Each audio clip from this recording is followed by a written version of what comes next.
This video is brought to you by PrizePicks. One of the exciting things to watch that was kind of an aside to the draft coverage for the Browns this year was kind of peeking at Andrew Berry, who's now in a new role, right?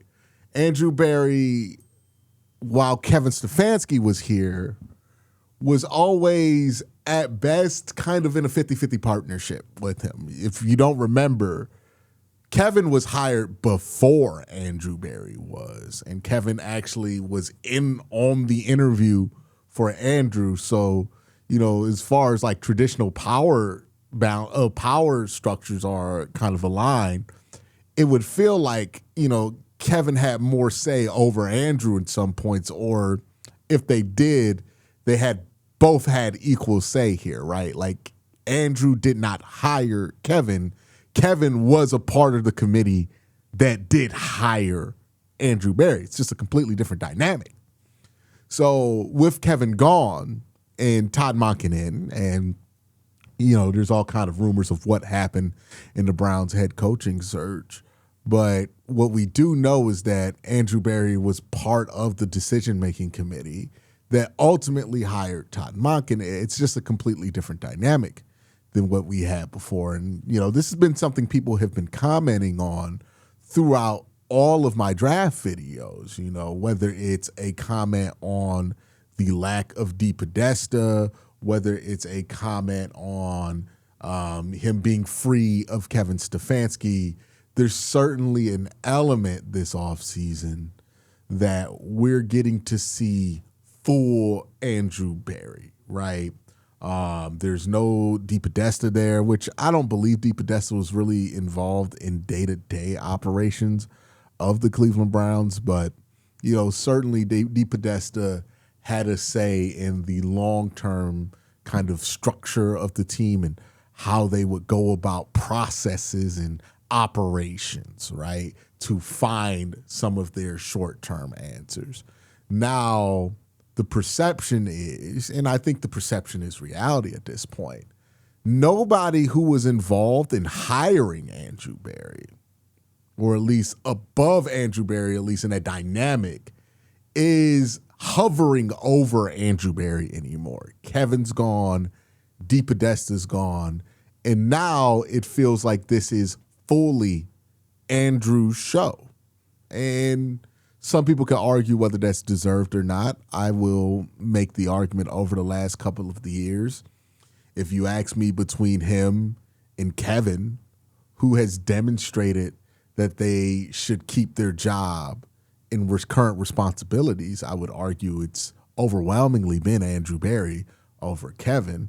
Because say what you want about the state of the offense, that's partially Kevin's fault, right? The state of the offense, because Kevin is involved in some of the decisions that are made there.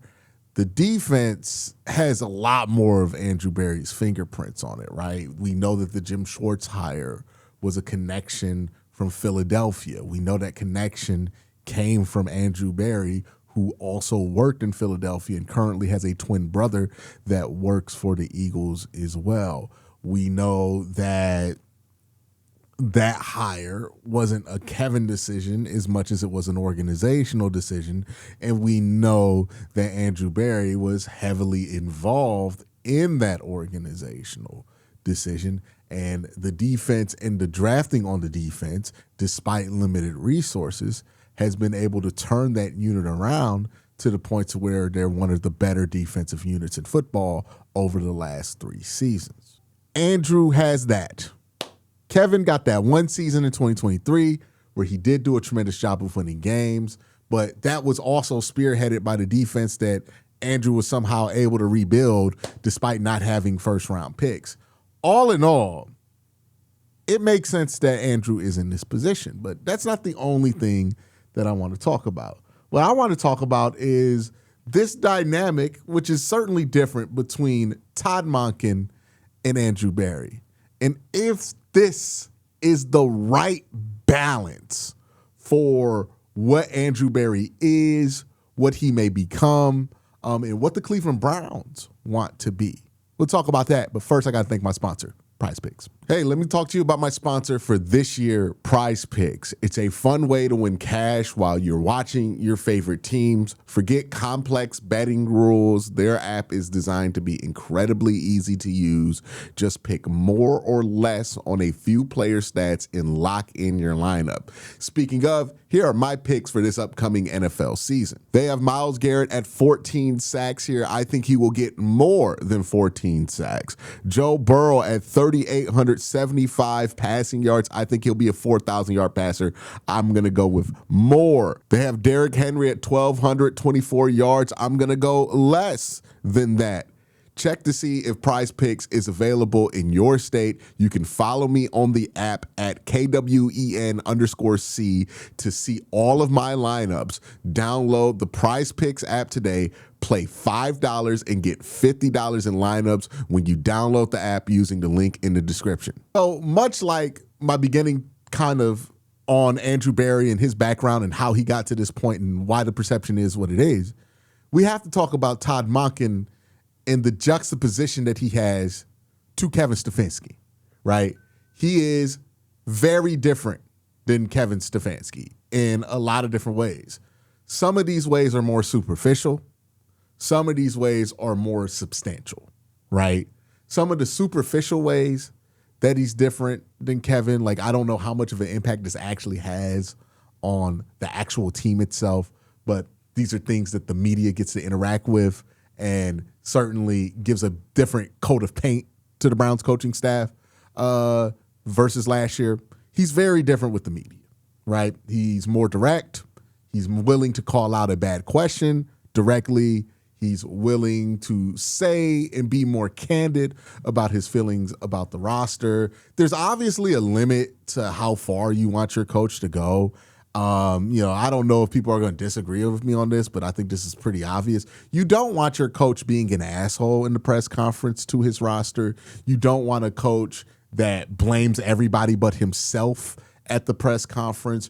You don't want a coach who's kind of like unnecessarily throwing players under the bus. Not saying that's what Todd Monken is, even though if you look at his background, there's kind of a concern that could pop up during the course of the season. The stuff with Freddie Kitchens isn't the most encouraging stuff from him, but he didn't do any of that publicly. That was all kind of released privately.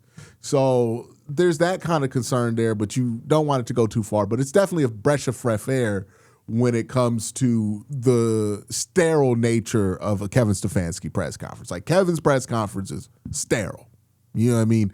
You can eat off of Kevin Stefanski's press conferences because they're so clean, dry, and uninformative, right?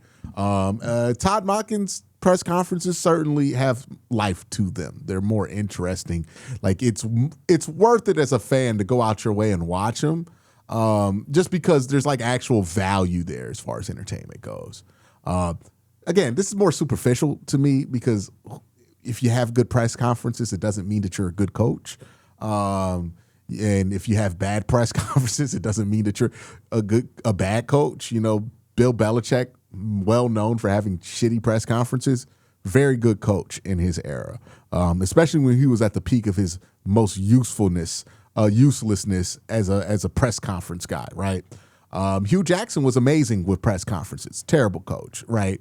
Not saying there's a correlation there. I'm just saying that there isn't a correlation there and that we shouldn't really make our assumptions on how good of a coach somebody is versus by how good they are at press conferences. That's superficial.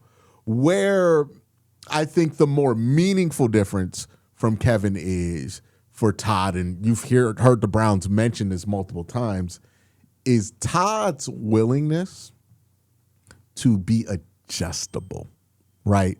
Todd is willing to flex and be malleable with his offense versus Kevin, who had a very rigid approach. Kevin wants to do the things that he knows how to do really well, and he doesn't like to flex that outside of it. Obviously, everybody has to show some flex in the NFL, so it's not going to be 100% rigid. You get to do what you want to do, but Kevin was more resistant to change. He was more resistant to flexibility. And that ended up being something that I thought kind of triggered his downfall in Cleveland, his inability to be flexible there. Todd Monken is much more flexible in his history of what kind of jobs he's willing to accept, but also what kind of offenses he's willing to run. Like Todd doesn't have a rigid offense when you look at like what he likes to do. What he did in Tampa Bay is very different to what he did at Georgia, which is different than what he did at Baltimore. Obviously, there's going to be elements of all of those offenses in what he's doing right now, but it's not going to be so rigid that it's just going to be a copy and paste to what he used to do. Whereas with Kevin Stefanski, I'm pretty sure if we watch some Atlanta Falcons games this year, it's going to be pretty much one-to-one what they used to do in Cleveland, or close to one-to-one, maybe even more rigid than before because there's less pressure coming from the top for him to kind of change things. So that's kind of the meaningful differences for Todd when it comes to Kevin. Also, I think now that brings me to the dynamic between Todd Monken and Andrew Berry and how that dynamic is different, right? The thing about Andrew and Kevin is that they were very similar in their approaches, right?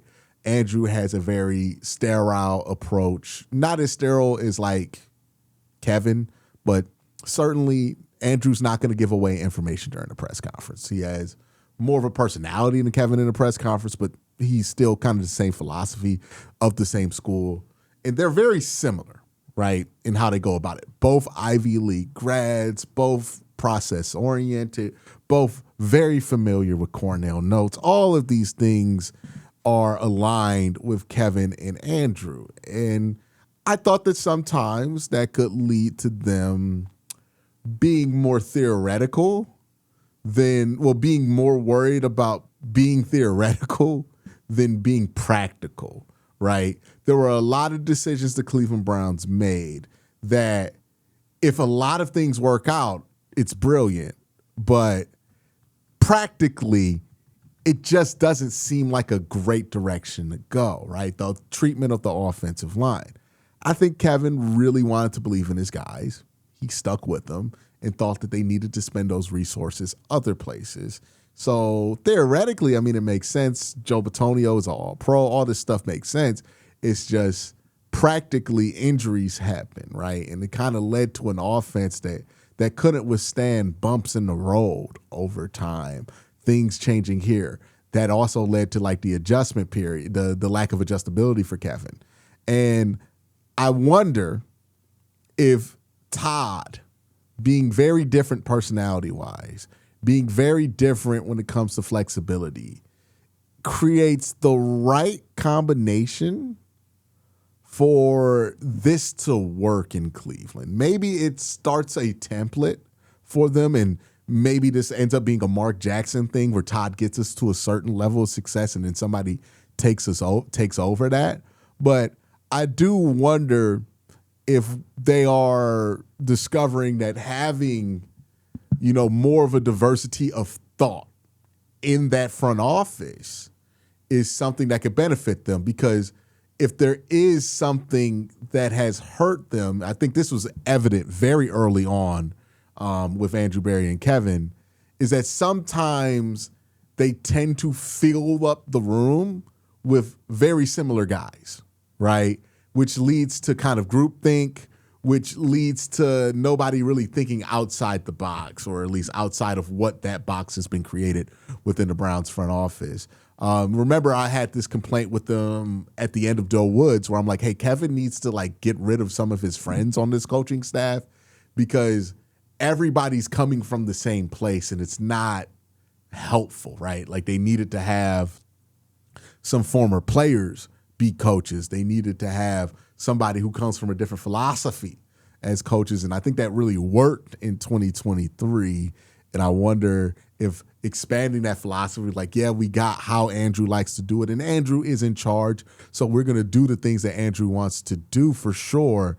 But also having, Todd Monken in there who's a different kind of mind than what Kevin Stefanski and a different background than Kevin has, if that's something that ultimately makes this more manageable at the end of the day. That's my thoughts. I just kind of wanted to talk about that, the combination of Andrew and Todd Monken. Could that be something that works? Did they stumble onto a formula here that they might want to continue on with in the future? Let me know what you think in the comment section down below. Y'all have a great day. Have an even better night. Peace.